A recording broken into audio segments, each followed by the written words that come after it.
I don't exaggerate when I say, as a child, I was beaten up pretty much everywhere, in the school, in the mosque, at home, in the streets. I witnessed so much violence, especially against women, especially against women. Many innocent women were killed under the law of honor. It's a culture. The culture of the Middle East is based on honor and shame. It's not based on right or wrong or vice and virtue. So people could be doing something completely wrong, like, killing a woman for having a relationship with a man outside of a wedlock, let's say, which is something I don't encourage to do. But still, if the woman gets the reputation among the society that she's being playful outside of a wedlock, her parents would decide to kill her. Her brother would kill her. Her cousins would kill her. And in many cases, some women actually had just a bad reputation, but even though in reality they did not commit anything against the culture, but the bad reputation was enough to make a father kill his daughter in an attempt to bury the shame with her. And I saw that firsthand with my own eyes, a father killing his daughter at a very, very young age. Growing up and seeing the violence, like in the math class or in the English class, when the principal, brutally beat me and encouraged other students to beat me in the class, as also he encouraged me to beat other students when they did not solve a problem. How can you learn anything in such environment? And when the parents are ashamed, then they are going to try to convince you. And if you are not behaving yourself, they're going to beat you up. That kind of culture. I don't think today the situation is still the same, but most kids in my under similar circumstances were totally destroyed. And I don't know, it's just a miracle how I survived such violence. And this is why today when I oppose terrorist violence, I know it comes from the culture. It's not about land, it's not about resistance, not about occupation. It's just a very violent culture.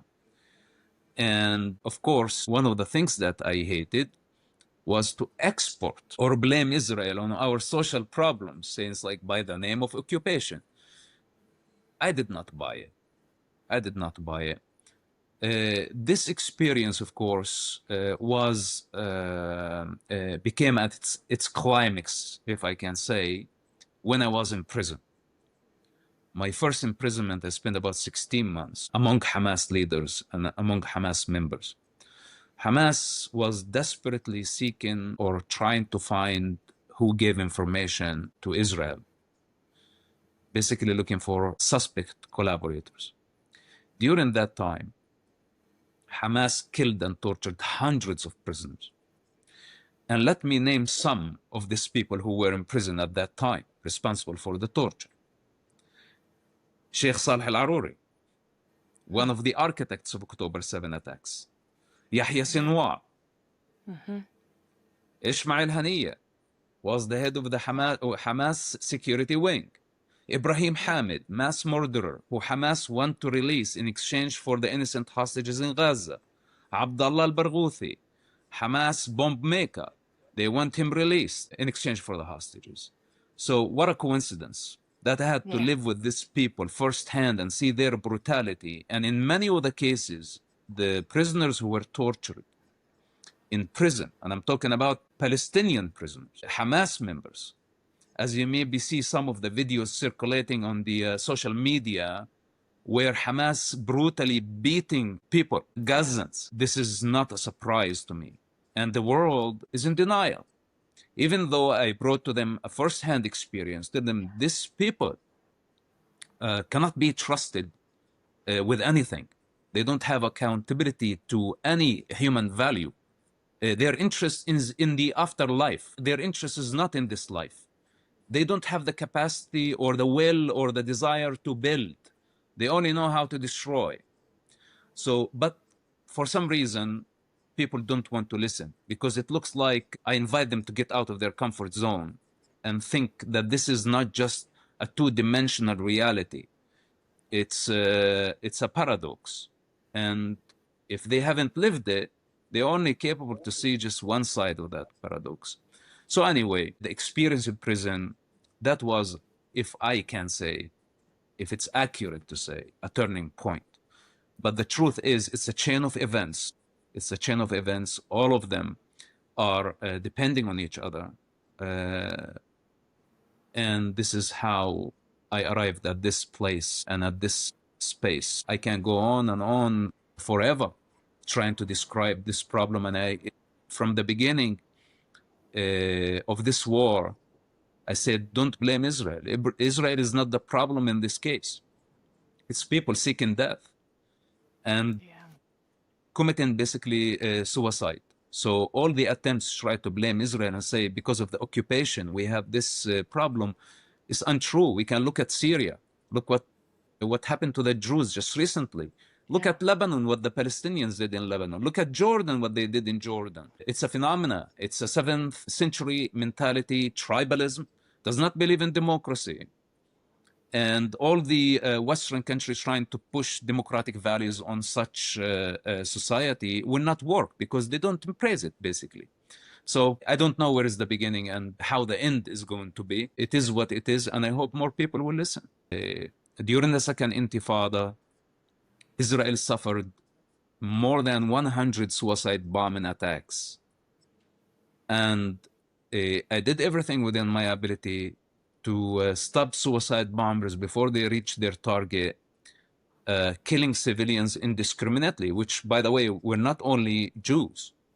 Arabs, Muslims, foreigners, all type of people were killed. Hamas bombed universities. Take the Hebrew University, for example. 6 American students were killed, or I think 5 American students, and other nationals and Jews and students in the cafeteria.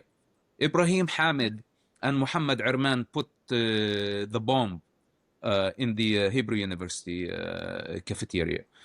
They targeted everywhere. And for me, it was not only wrong, it was evil what they were doing. And my father, of course, was giving them the political cover. He was not directly involved in the suicide bombing attacks, and he did not know the nature of the military wing and how they operate. But I had lots of access to the masterminds of Hamas military wing.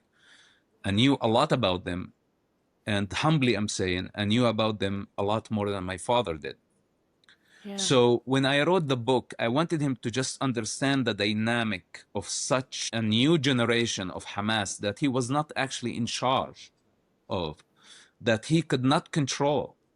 A new generation like the Sinwar generation, like Haniya generation, like now what we see the Hamas, what's so-called Nukhba, and what they did on October 7. My father, as one of the founders of Hamas and the early leaders of the movement, who dedicated his entire life to the movement, he does not have control over this new generation. You know, the same way Yasser Arafat did not have control over Hamas when he returned to the territories. So, and it was very important for me to just show him that what he started back in 1987 as a small flame or a small fire, it became just a wildfire that nobody can put down. And this is why I dedicated the book to him. And I revealed myself, knowing that I'm going to be accused of treason and a death sentence is going to be put over my head. I knew that. It's not like very different when someone is hiding in the shadows, betraying, let's say, a country, selling intellectual property or secrets of a nation to some foreign entity for selfish interest.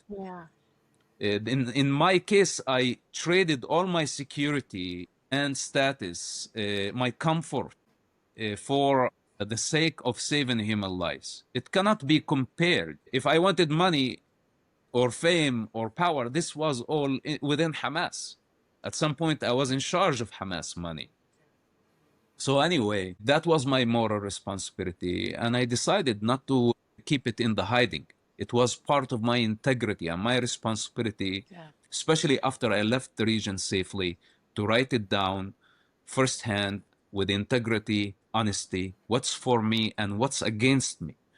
And offer it to my father and my people in order to see through my lens. And unfortunately, it looks like it did not make any change in the way that they see reality. Instead, they shunned me, they accused me of treason, and they sentenced me to death. It's all a love relationship between me and my family. I filled the void when my father was gone for so many years. You know, I raised my siblings. I took care of my mother. I was juggling with so many things in my hand, trying to fill the void when he was busy doing Hamas business.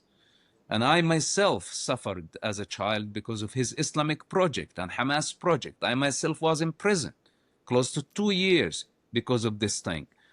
And here we are. It's not a hate relationship. And the irony that we respect each other very, very much. And this is why, you know, when I speak and you see the fury and when you see the fire, when I speak and people think that this is emotional rant, they don't understand. He's a very, very powerful public speaker. And I speak his language. I am the counterforce to him. And it is out of love. And by the way, these artificial people who don't understand the depth of this relationship, there is no greater war in the universe than father and a son, especially when there is a justified crucifixion in the middle of it. And if the world think that this is just a matter of family business, they're totally mistaken. So sooner or later, they will understand. My father maybe was capable of creating Hamas, and now it's spreading like wildfire around the globe as a resistance movement, as freedom fighting. But what he does not understand, that I would create a counter force that's much greater. If he's the river, I am the sea. You know, if he's the wave, I'm a tsunami. There is no way around it. They must stop. They cannot conquer humanity. They cannot enslave humanity by the name of Palestine, by the name of jihad, by the name of whatever it is. It's very simple. This is not the way of life. Life depends on diversity. All people are children of the divine. Does not make the Muslims or the Muslim Brotherhood or jihadists superior in any way. They are not. So this delusion must come to an end. And this is my job. My job is not Palestine or Israel. I'm not advocating on behalf of anybody. This has to come to a state of equilibrium, and it's between me and my father, and it's not based on hatred. He must come to an understanding that targeting civilians is not acceptable. And I don't give a fuck about Palestine, and I don't give a fuck about Hamas. So he can insist on his position, and I will keep fighting. And my fight is not, again, is not driven by hatred. It's the easy thing to be driven by hatred. It's driven by much greater love. And I hope that at some point we can settle it down, because otherwise it is going to be the destruction of everything. The world is actually, unfortunately, is buying this delusion and this victim narrative. And we are going now in the opposite direction. From the beginning of the war, I said, keep it in Gaza. It has the potential to become a regional war.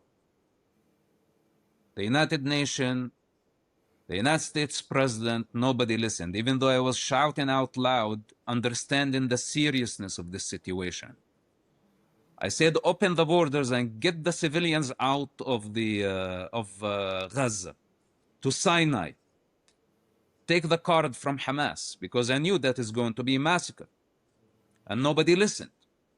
And the irony that today they come and they accuse me of conspiring against Gaza, while from the early beginning, when they were busy triumphing on the wounds and the bleeding of the nation of Israel, I was very busy to say, get the civilians out, the most vulnerable people, women and children. Nobody listened. And today, this tragedy has been fueling global chaos. And Israel is taking the blame. The majority are unconscious. They don't understand the danger of this. And I said from the beginning, Israel is a blueprint. It's a pillar. It's a significant pillar in the structure of our civilization. Yeah. Take it away, and the entire building might collapse. I don't want to say certainly will collapse. And instead of understanding the dynamic of this demonic game, everybody seems to be agreeing with the narrative that Israel is the root cause of evil, not only in the Middle East, in the world. So how can we be heading in the right direction? No, we are not heading in the right direction. You know, we are taking the most productive, most educated, most intelligent minority with a great contribution. I don't want to say the greatest contribution to life in pretty much every field, and we are intimidating them. Do you think they will continue to be productive and part of our societies if we just keep intimidating them like this, isolating them? We want to sanction them, and we fill in the trap of jihadists and Palestinian fanatics who have been demonizing and dehumanizing the Jewish people. This is going to have a very serious impact on civilization sooner or later. You know, today I'm here in Israel and I see lots of immigration. Many of the Jewish people around the world bringing their money, bringing their brains back home to where they belong. And who's going to pay the price? And what are we trading this successful minority with? Illegal migrants who are intimidating us in the streets, in their demonstrations, jihadists, Muslim fanatics, leftists who are with very small contribution to life. So the West is doing a very dangerous mistake, and they will not understand the consequences until it's too late. Israel, by the way, is a fortress. Is a fortress nothing can penetrate it. October 7th was an exception, and it's not gonna happen again, ever again. This is it. And all the attempts to push Palestinian state to sit on the top of parts of the state of Israel are not going to bear fruit. No one has that kind of authority. Even if Israel is sanctioned, even if the United States abandons Israel at some point, this is not going to happen. Israel is an independent state with limitless resources, independent on its own. And if necessary, it can fight at 10 fronts simultaneously. No other country can do this. It's not about how many guns you have. It's about how much intelligence do you have. And this is the difference.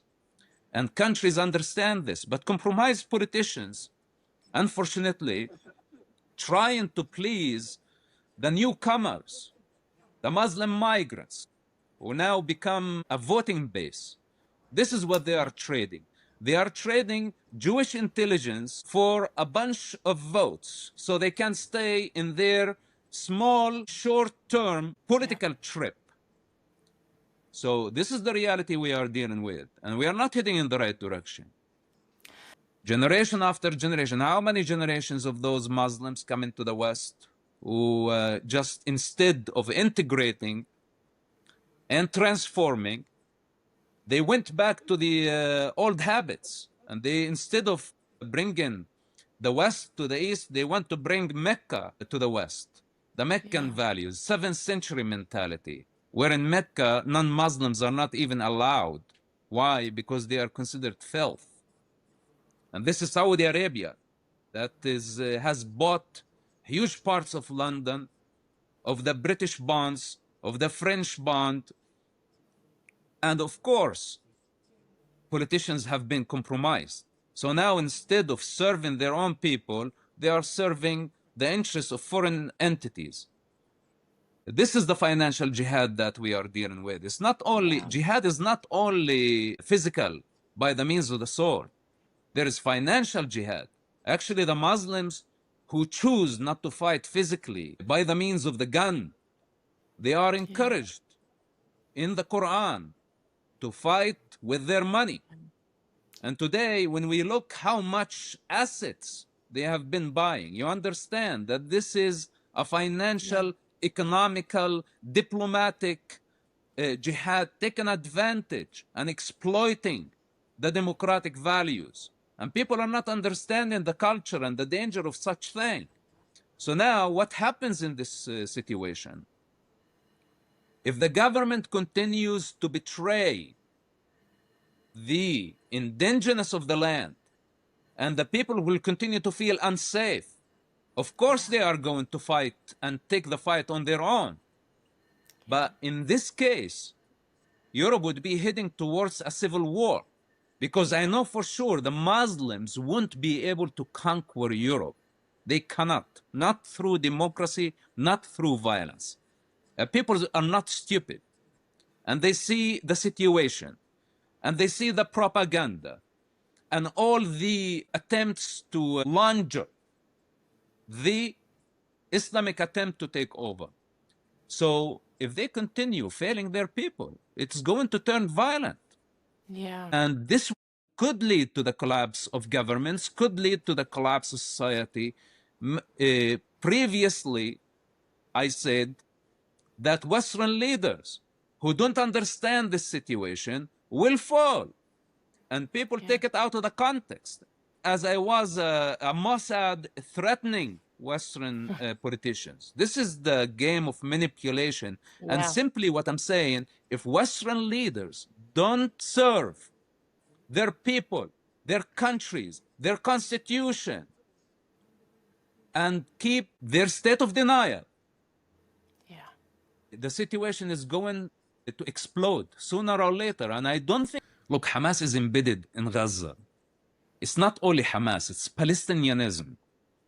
This is the dangerous indoctrination of the victim narrative. Palestinianism. As long as there is Palestine, we can remove Hamas, but tomorrow there would be Islamic Jihad. We remove Islamic Jihad, then we will have the communists. Then when we're done with the communists, they're going to be the socialists. Or now we have a new generation of Palestinians. Anybody can just put a scarf or a keffiyeh and say, I'm a Palestinian. I'm a believer in the cause of Palestine. It's not a bloodline. Unlike the Jews. Yeah, the person has to come out of a Jewish womb to be a Jew. A Palestinian can come from any rabbit hole and say, I am a Palestinian. So how can we satisfy their differences that can never be reconciled? They're opposing forces. They're conflicted. It's not only the problem with Hamas. It's with the other colors of Palestine. It has millions of faces that you think that you are rationalizing with one side, but it has so many other aspects to it. They don't have a legitimate leadership. They don't have a goal. It's a revolution. It's an anarchy. A revolution unlike any other revolutions, with no moral compass, with no resolution, with no destination. You don't know. Yesterday they may ask for part of the land, but tomorrow they're going to ask for the entire land. And if they succeed in destroying Israel, then it's not going to be enough, because we know what they're going to do in Jordan. We, based on experience, in fact, on history, we know what Palestinians did in Lebanon. They destroyed Lebanon. 15 years of civil war. And Lebanon has not recovered yet. Palestinianism is a very dangerous indoctrination. Victim narrative is a very dangerous narrative, and it's spreading like wildfire. So now the problem is not Hamas. After October 7, and all those who decided to sympathize, to legitimize, justify the terrorist act on October 7 are Palestinians. It's not ethnicity, it's not a human race. It's a political movement. It's the new Nazis, if you wish. And now, our fight is not only with Hamas anymore. On October 7, it was a fight against Hamas, and Israel was very clear. It declared only war against Hamas, not against Palestinians. But on October 8th, Palestinians, whether if they are in the West Bank, in Gaza, worldwide, and their supporters triumphed and celebrated Hamas attacks. Later on, they justified Hamas attacks. And when Hamas weaponized civilians, they start screaming, genocide, genocide, spreading Hamas propaganda and Hamas lies with no facts. Even though Israel has been doing everything within their ability to minimize the civilian casualties in Gaza. So now, with that said, the Palestinians worldwide declared war not only against Israel, but against the Jewish nation, against the Western civilization. Yes. They are the inner enemy that should not be underestimated. This is the reality we are dealing with. So Hamas defeat is not enough, not anymore. And as long as we have a Palestinian false identity, we are going to have a problem with terrorism. They will breed more violence, more barbarism. So with that said, we have no choice, and I include myself, and I take moral responsibility for it. And I don't give a fuck about the Nobel Peace Prize. I don't want rewards for this. This is a war. And we cannot achieve peace except through the means of the sword now. We must counter them. So what we need to finish the job. And anyone who takes the side of terrorists would be considered a terrorist. In this war, people need to understand you cannot be on this side, on the other side. You must choose.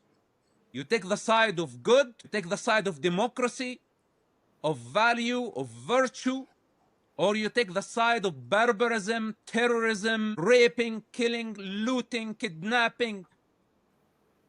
It's two different sides. It does not take lots of intelligence to define the line, to see that this is the fine line that defines truth from falsehood, regardless of all the state of confusion and propaganda. So this is the reality we are dealing with, and we will fight them, we will hunt them down. It doesn't matter where they are. In Tehran, in Lebanon, in Yemen, even in the West, if they decide to harm innocent people and innocent civilians. This is a very clear message, and it cannot be misunderstood. Take the side of Hamas, take the side of Palestinian terrorism, and you are an enemy, and we are coming after you. It's 2025. America's debt is over $37 trillion, and the dollar just had its worst crash since 1973. That puts your savings and your family's future at risk. That's why we trust Alpha Omega Gold, a company that stands unapologetically with Israel and supports Stand Tall Israel. Visit ao.gold/stand to claim your free precious metals wayfinder guide, or call 1-855-426-4653 today. Protect your future before it's too late.